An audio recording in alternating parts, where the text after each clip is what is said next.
अंतर हो गया था। मार्क्स तो विवाह व्यवस्था को खारिज करता है। उसका मानना है कि विवाह एक नकली व्यवस्था है। और ये केवल मार्क्स नहीं कहता, ये सार्tre भी कहता है, सिमोन ने भी कहा है, ये प्लेटो ने भी एक सेंस में बात कही है। बहुत लोग कहते हैं कि विवाह व्यवस्था होने की वजह से सामाजिक ढांचा बनता है, ये बात ठीक है, लेकिन इससे हम बहुत सारे असंतोषों को जन्म देते हैं और क्रिएटिव फोर्सेस को खत्म कर देते हैं, ऐसा कई लोग मानते हैं। मार्क्स का पॉइंट ये है कि विवाह व्यवस्था में पुरुष और स्त्री में सामान्यतः पुरुष हैव्स है और स्त्री हैव नॉट्स की स्थिति में है। फ्रेडरिक एंजल्स ने पूरी किताब लिखी है इस पर, और उसमें ये बताया कि कुल मिला के विवाह व्यवस्था क्यों है। उसने एक कंसेप्ट दिया, ये कंसेप्ट आपने कहीं ना पढ़ा हो तो पता रहेगा तो अच्छा रहेगा, आपको एक आइडिया हो जाएगा कि कैसे व्याख्या करते हैं। जो एक विवाह की धारणा है या फिर पत्नी बहुविवाह,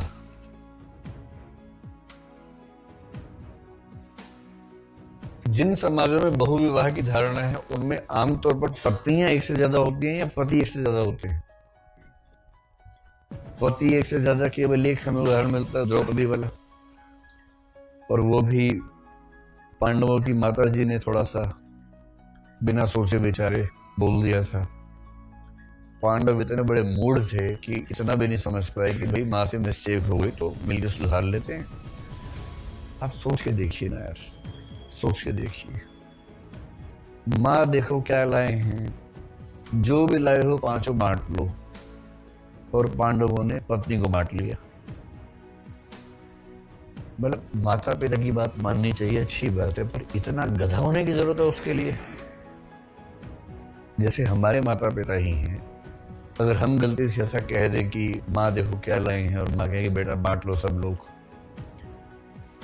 और आप कहें कि मैं तो आपकी बहू लाया हूँ या आपका दामाद लाई हूँ,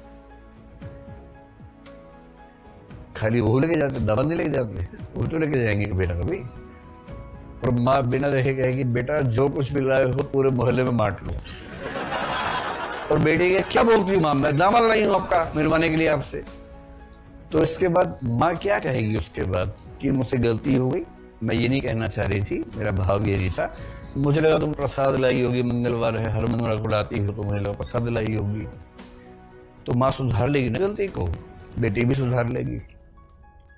इतने मूर्ख हमारे समाज में हुए अतीत में, उन मूर्खों ने पत्नी को बांट लिया। हालांकि इसके पीछे ज्योग्राफिकल क्लाइमेट के रीजन कुछ रहे होंगे, ज्योग्राफी ऐसा इन चीजों की व्याख्या करती है।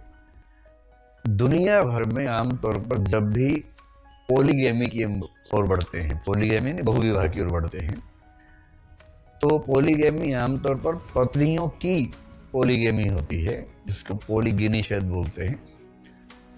पति एक से ज्यादा हो ये दुनिया भर में रेयर अगर हो तो हो, अन्यथा कहीं नहीं। जैसे भारत है, इंडिया में, मतलब आप खस की बात कर रही होंगे ना, नहीं मैं बता रहा हूँ कहाँ पर है, देहरादून में खस एक ट्राइब है, उस ट्राइब में होता है। मैं वही कह रहा हूँ कि ये दुनिया भर में इतना रेयर है, इतना रेयर है कि अगर आप दोनों को साथ साथ रख देंगे तो 99 और 1 का अनुपात बनेगा। इंडिया में ही है।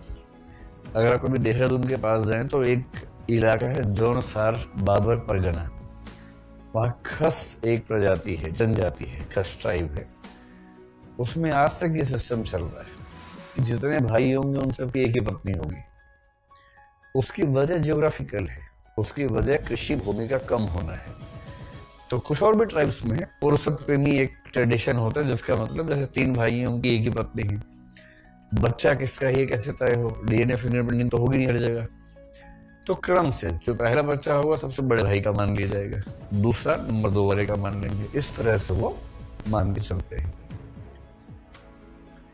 असल में बच्चा किस माँ का है ये तो फिक्स है, किस बाप का ये फिक्स है नहीं, और इसीलिए फिर दिक्कत रहती है। Mother is a fact, father is a faith.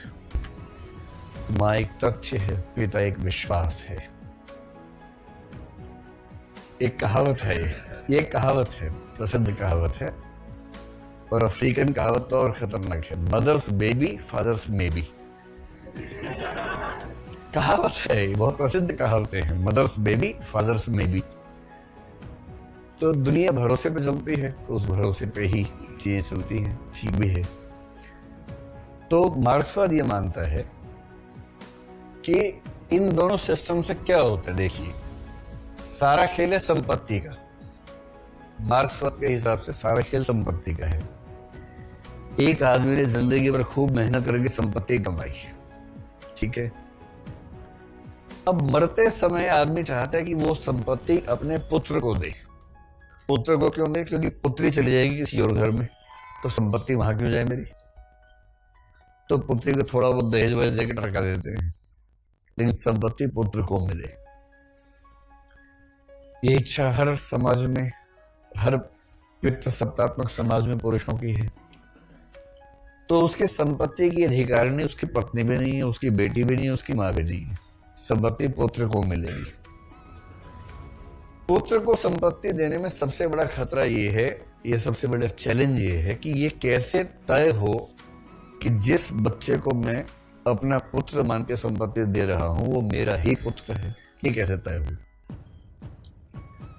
तो आसान बात तो नहीं है ना। अब तो आप कर लेंगे डीएनए फिंगरप्रिंटिंग, उससे पहले क्या करते थे लोग? चेहरा मिलाते थे, और चेहरे का भरोसा नहीं होता। 3-4 पीढ़ी पहले बार ऐसे मिल गया, और जैसे बोलते हैं ना, बच्चा दादाजी पे गया है, परदादाजी पे गया है, नाना पे गया है, नानी पे गया है। ये वेरिएशंस कुछ और भी हो सकते हैं, और उसमें लोग बिना बात के संदेह करें, इसी क्या जरूरत है। तो क्या तरीका था? एक ही तरीका था कि एक पुरुष है और एक स्त्री है। कुछ ऐसा सिस्टम बनाओ कि ये स्त्री जीवन भर किसी और पुरुष के संपर्क में आ ही ना सके, और यदि इस बात की गारंटी है कि ये स्त्री जीवन भर किसी और पुरुष के संपर्क में आएगी ही नहीं, तो इस स्त्री के गर्भ से पैदा होने वाली संतान इस पुरुष की ही होगी।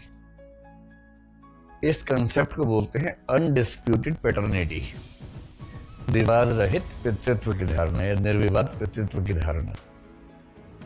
विवाह व्यवस्था सिर्फ इसलिए पैदा हुई ताकि पुरुषों को अपने संपत्ति के वैध उत्तराधिकारी मिलने शुरू हो जाए, वरना तो भरोसा था नहीं। अब मान लीजिए एक पुरुष की 3 पत्नियां हैं, और तीनों को किसी और पुरुष से मिलने का जीवन भर संयोग नहीं है, संभावना नहीं है, स्वाधीनता नहीं है, तो इन सब से जो बच्चे पैदा होंगे इस पुरुष के ही होंगे, कोई संदेह नहीं है। लेकिन यदि पुरुष हैं 3 और इन सबकी पत्नी है 1, अब ये तय नहीं हो सकता कि इनमें से कौन उस बच्चे का पिता है। मां तो तय है, पिता कैसे तय होगा? विवाह व्यवस्था अपने आप में ना दैवीय व्यवस्था है, ना शाश्वत व्यवस्था है। फ्रेडरिक एंजल्स के हिसाब से विवाह व्यवस्था इसलिए शुरू हुई ताकि हम संपत्तियों के वैध उत्तराधिकारी प्राप्त कर सके। स्पष्ट हो गया? अब इस कंसेप्ट में क्या लग रहा है कि पत्नी की भूमिका बहुत स्वाधीन व्यक्ति की है, या केवल संपत्ति के उत्तराधिकारी को पैदा करने वाली मशीन की भूमिका है? उतनी भूमिका है। तुम चुपचाप मेरा संपत्ति का उत्तराधिकारी पैदा करो, उसको पाल पोस के बड़ा करके मुझे सौंप दो, बस यही काम है। इसलिए दुनिया भर के अधिकांश समाजों में महिलाएं चूल्हा चौका ही करती है, घर के बाहर के अधिकार कम मिलते हैं उनको। यही सब कहानियां पीछे है।